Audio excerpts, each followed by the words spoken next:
आकाश, तुम्हें हर वक्त अपनी माँ और बहन से ही बात करनी होती है क्या? श्रुति ने फिर वही बात कह दी।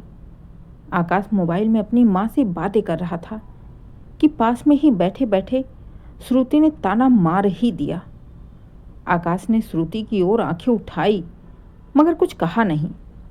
माँ की तबीयत कुछ दिनों से ठीक नहीं थी, इसलिए हर रोज फ़ोन करना उसकी आदत बन गई थी। लेकिन श्रुति को ये बात बहुत ही चुभती थी। जब आकाश ने उससे कुछ भी नहीं कहा तो श्रुति ने फिर कहा, एक बात बताओ आकाश, तुम्हारी जिंदगी में अगर सबसे जरूरी मैं हूं तो फिर हर बार मम्मी मम्मी क्यों करते रहते हो? उसका लहजा अब खींच भरा था। आखिरकार आकाश को बोलना ही पड़ा। श्रुति, तुम मेरी बीबी हो, मेरी जिम्मेदारी हो, लेकिन माँ तो माँ होती है। क्या हर रिश्ते में बराबरी की तुलना करना जरूरी है? देखो आकाश, तुम मुझे बहकाने की कोशिश मत करो, मुझे सब दिखता है। बात बात पर बहन को फोन, माँ को वीडियो कॉल। क्या मैं इस घर में कोई नहीं हूँ? तुम्हारे पास तो मेरे लिए टाइम ही नहीं रहता है। श्रुति की बात सुन आकाश चुपचाप फोन टेबल पर रखकर बाहर बालकनी में चला गया। श्रुति एक पढ़ी लिखी समझदार लड़की थी, लेकिन पता नहीं क्यों आकाश की माँ और बहन से उसका रिश्ता कभी सहज बन ही नहीं पाया। शादी को 2 साल हो गए थे। शुरू शुरू में तो सब ठीक था, लेकिन धीरे धीरे श्रुति को लगने लगा कि आकाश का जुड़ाव अपनी माँ और बहन से कुछ ज़्यादा ही है। उसे लगता कि मेरी हर बात में इन दोनों माँ बेटी का दखल क्यों है?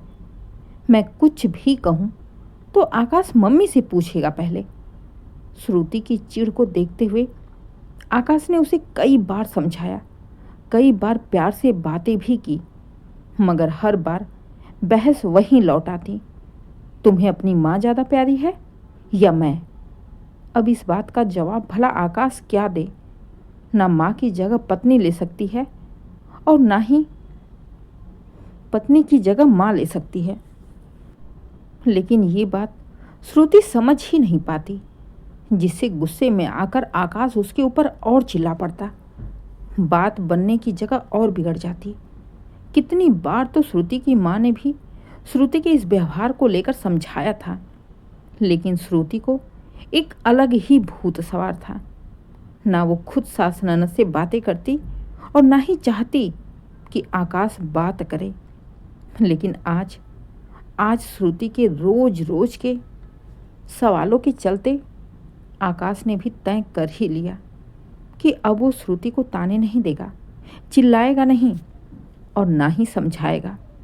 वो उसे महसूस कराएगा, वो भी बिना किसी को बताए।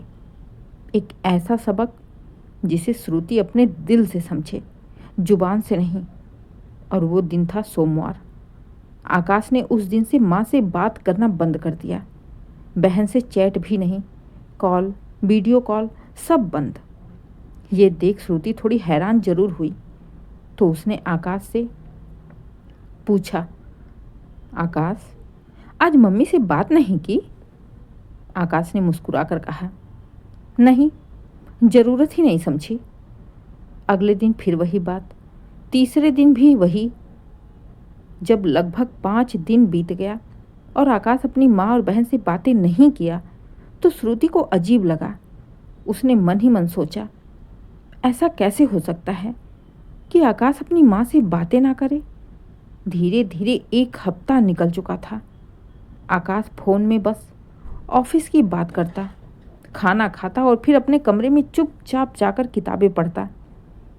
न तो बहन का जिक्र करता न माँ की। आकाश का ये व्यवहार देख श्रुति को बेचैनी होने लगी। आखिरकार उसने आकाश से पूछ ही लिया, आकाश, क्या तुमने मम्मी से झगड़ा किया है? नहीं, बस अब लगता है कि बात करना ज़रूरी नहीं है। लेकिन आकाश, मम्मी का क्या हाल है? तबीयत तो ठीक है ना उनकी? आकाश ने श्रुति की ओर देखते हुए बोला, अगर तुम्हें फर्क पड़ता है तो तुम पूछ लो। आकाश के उस जवाब में ताना नहीं था, कोई कठोरता नहीं थी, लेकिन अजीब सा खालीपन की आवाज़ थी। श्रुति को पहली बार अपने भीतर कुछ चुभता हुआ महसूस हुआ। रह रह कर उसे अपनी माँ की बातें याद आने लगी। जब वो छोटी थी और माँ अगर उसे दिखाई नहीं देती तो वो पागलों की तरह रोने लगती और माँ को देखते ही उनसे चिपक कर रोती थी।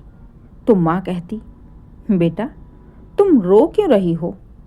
मैं हमेशा से तुम्हारे पास रहूँगी। और आज भी श्रुति दिन भर में जब तक एक बार अपनी माँ से बातें ना कर ले तब तक उसकी बेचैनी बनी रहती थी। और आकाश आकाश आज पूरे 1 हफ्ते से अपनी माँ से बातें नहीं कर रहा, ये जानते हुए कि वो बीमार है, फिर भी बस मेरी वजह से। क्या पत्नी होने का मतलब ये होता है कि पति अपने बाकी के रिश्तों को खत्म कर दे? श्रुति बाहर से जितनी शांत थी, भीतर उतनी ही उलझी हुई थी। और आकाश अब माँ और बहन का जिक्र नहीं करता था, ना शिकायत, ना खबर, ना हालचाल। लेकिन श्रुति को वो सन्नाटा चुभने लगा था। वो मन ही मन सोचने लगी कि पहले जिस काम के लिए मैं आकाश को रोकती थी, आज वही चाहती हूँ कि वो मम्मी से बातें करे। और जब बात नहीं कर रहा तो मुझे इतनी बेचैनी क्यों हो रही है? खुद के सवालों का ही कोई जवाब नहीं था श्रुति के पास। रात को वो बिस्तर पर करवट बदलते हुए सोचती रही, अगर मम्मी की तबीयत फिर से खराब हो गई हो तो, अगर उन्हें मेरी वजह से तकलीफ हो रही हो तो। अब श्रुति के दिमाग में उल्टा सीधा ख्याल घूमने लगा। उसकी बेचैनी इस कदर बढ़ गई कि अगले दिन सुबह उसने खुद सास को फ़ोन किया तो उधर से सास की आवाज़ बीमार जैसी ही निकली। उन्होंने बहुत ही धीरे से कहा, बहू क्या बात है? काफ़ी दिनों से आकाश का फ़ोन नहीं आ रहा। चलो कोई बात नहीं, कम से कम तुमने ही हालचाल तो बता दिया। और क्या चाहिए मुझे? बस तुम लोग खुश रहो।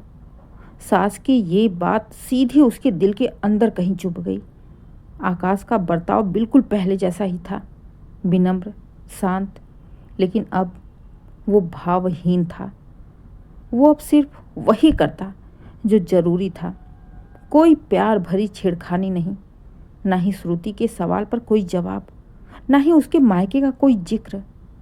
आकाश के इस व्यवहार से श्रुति ने महसूस किया कि अब आकाश उसे भी ठीक उसी तरह संवेदनहीन सम्मान दे रहा था जैसे वो उसकी मम्मी और बहन को देती थी, बस दिखाने वाला। और ये एहसास उससे सहा नहीं गया। और शाम को जब आकाश ऑफिस से घर आया तो श्रुति ने पहली बार उसे रोक कर कहा, आकाश तुम मुझसे नाराज हो ना? आकाश ने उसकी आंखों में देखा और बोला, नाराज? नाराज होना तो तब आता जब उम्मीद होती है, और अब मैंने तुमसे कोई उम्मीद नहीं रखी। इतना कहकर वो चुपचाप अपने कमरे में चला गया। श्रुति वहीं दरवाजे पर खड़ी रह गई। आकाश की बातों से, उसके व्यवहार से वो अंदर ही अंदर टूट रही थी। अगले दिन आकाश के ऑफिस जाने के बाद उसने अपनी माँ को फ़ोन किया। बेटी को उदास देख श्रुति की माँ ने पूछा, सब ठीक है ना बेटा? क्या हुआ, तुम इतनी उदास क्यों हो? तो श्रुति ने रोते हुए कहा, मम्मी आकाश मुझसे बहुत प्यार करता है, लेकिन मैंने ही रिश्तों में जहर घोल दिया। मैं चाहती थी कि वो बस मेरा हो, लेकिन मैंने खुद ही उसे सबसे दूर कर दिया। अब मुझे डर लग रहा कि कहीं वो मुझसे भी दूर ना हो जाए। बेटी की बात सुन उसकी माँ चुप हो गई। शायद वो जानती थी कि ये दिन एक न एक दिन आना ही था। समझाया था ना बेटा तुम्हें कि तुम फालतू में अपना दिमाग मत चलाओ। आज आकाश का व्यवहार तुम्हारी हरकतों की वजह से बदला है। तुम उसे जैसा बनाना चाहती थी वो वैसा ही बन गया है। किसी से मतलब नहीं, अब जब सब कुछ तुमने बिगाड़ा है तो ठीक भी तुम्हें ही करना पड़ेगा। माँ की बात सुन श्रुति को थोड़ी राहत मिली। अगले दिन उसने अपनी सास को फिर से वीडियो कॉल किया, उनका हालचाल पूछा, ननद के बारे में भी पूछा। आधे घंटे तक पहली बार उसने अपनी सास से बातें की। शाम को जब आकाश घर लौटा तो श्रुति ने उसे खाना देते हुए कहा, आज मम्मी से 20 मिनट बात की। वो तुम्हें बार बार याद कर रही थी। श्रुति की बात सुन आकाश ने हैरानी से उसकी तरफ देखा। तुमने बात की? हाँ, मैंने बात की और माफ़ी भी मांगी। और? आकाश ने पूछा। और उनसे वादा भी किया कि अब से हम दोनों ही उन्हें रोज फ़ोन करेंगे। श्रुति की बात सुन आकाश ने एक लंबी सांस ली और धीरे से मुस्कुराते हुए मन ही मन में सोचा, तो मतलब सबक काम कर गया। अब हर सुबह चाय के साथ माँ को वीडियो कॉल और हर रविवार को बहन से हल्की फुल्की बातचीत। श्रुति ने खुद पहल शुरू की। अब धीरे धीरे घर का माहौल बदलने लगा। आकाश भी अब फिर से वही पुराना हंसता मुस्कुराता पति बन गया। लेकिन एक फर्क था, अब उसके चेहरे की मुस्कुराहट में संतोष था, क्योंकि उसकी पत्नी अब समझदार जो बन गई थी।